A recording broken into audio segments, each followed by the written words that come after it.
Hey guys, it's Shredded SC representing Team StarCraft here. Here to talk to you about the new Season 3v3 maps. As you know, this channel is all about the casual gamer, the fun, epic team wars that go on.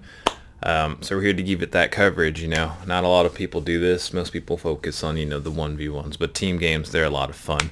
And that's what my channel is trying to be all about. Just got a new mic, so I'm excited to see how this quality turns out. And let's get started. One of the first maps they added is the Back Country. This is a fortress style map. One team spawns on the far bottom right, another team spawns on the top left. Both teams spawn together with their teammates. 3 bases here, 3 bases here. Each side has one ramp that goes down and one major attack path to the enemy base. Along this attack path there are 2 gold expansions here and here on the high ground. Those are very difficult to defend and keep. Player expansions, typically you'll want to go to the side of your base. There's a down ramp here and 3 expansions for the 3 teammates, and there's some rocks here that can be broken down. If you go for early bases, usually smart to break that, so then the team has to break those rocks before they can harass your expansion or go through the front door, which is probably not the best route to go. After the first bases, it usually gets a little tricky because then players can either expand down a ramp again towards these bases, but there's more rocks here and you do need to keep a tab on them because the enemy team can break them down and then start going straight for your expansions. Back rocks here and here. So it's always tricky. These side bases right here, they're kind of in a weird position because to get to it, like if this team wanted that base, they go down this ramp, they have to walk all the way around to go over there to that base, or they break these rocks to get to these bases quicker.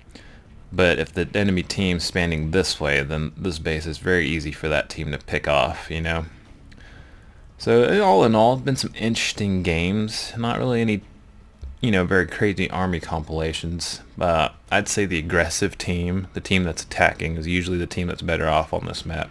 There's so much surface area and so many attack paths that it's very difficult to play a hard turtle type game and just macro up. But I mean, it can be done. Yep. But anyways, the next map they added, this is the one that's really interesting. It's called New Williamsburg. And we have definitely been seeing some good stuff on this map. This is our new favorite map. It's a very tricky map. It's a very close air spawn. So one team spawns here at these 3 bases. The other team will spawn at these 3 bases.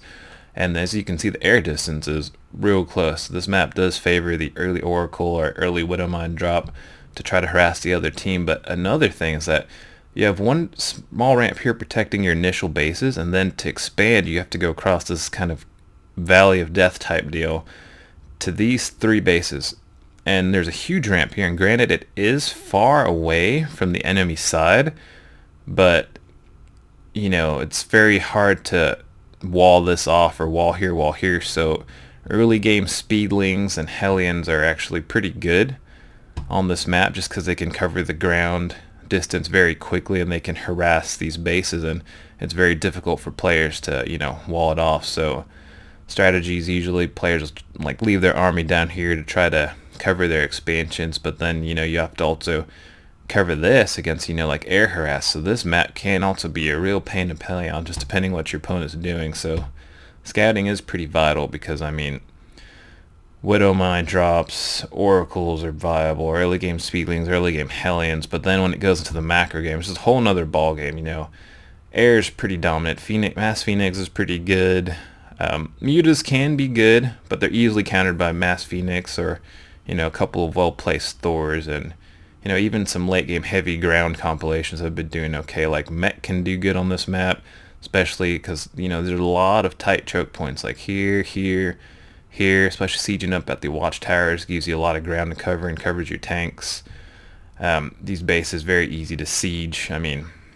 We just seen all kinds of wonky things on this map. So the other 3 bases after your first 2 are kind of off to the side here.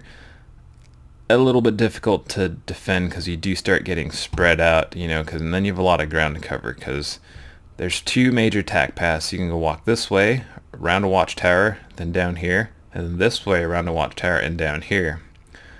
So controlling the watchtowers is real vital because that's how you're going to see any incoming attacks.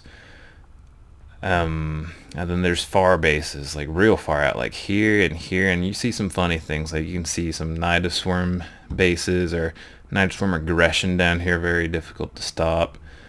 And there's a little rocks here that are destructible rocks, so the enemy has to break these before they can even get these bases. So I mean, you can do weird things. You can Nidus these bases, keep it. If you're Terran, you can lift off, land on these bases, and you drop a couple tanks on the high ground, and covered by the rocks, it's difficult to get to them then. But then there's these side bases, here and here, and then these ones right here and here. All in all, these bases typically are the hardest to keep and usually the first to go, but obviously they're close to the enemy base. Late game compilation, Tempests have been really good. I mean, they can just start pushing into the enemy base from right here. If ground army comes, they just pull out, and if you're controlling the air and covering your Tempest, then not much else the enemy team can do. So I mean, we've been seeing some real crazy things on this map, and I think I'm gonna upload a game that we played on this map just to kind of show you how it went. Anyways, let me know if you guys like this video. Team StarCraft, dedicated to bringing you the best content in 3v3 action. Might even do 2s every now and then. 4s I don't really like. 4s are just always kind of, you know, messy and just usually rush type games, but 3s you actually kind of a nice balance. I feel like it's, you know, a little bit of teamwork, you see some pretty good battles, and I don't know, and just crazy things happen all the time, you know.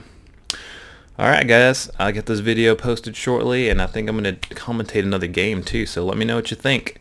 Alright, Team StarCraft signing out.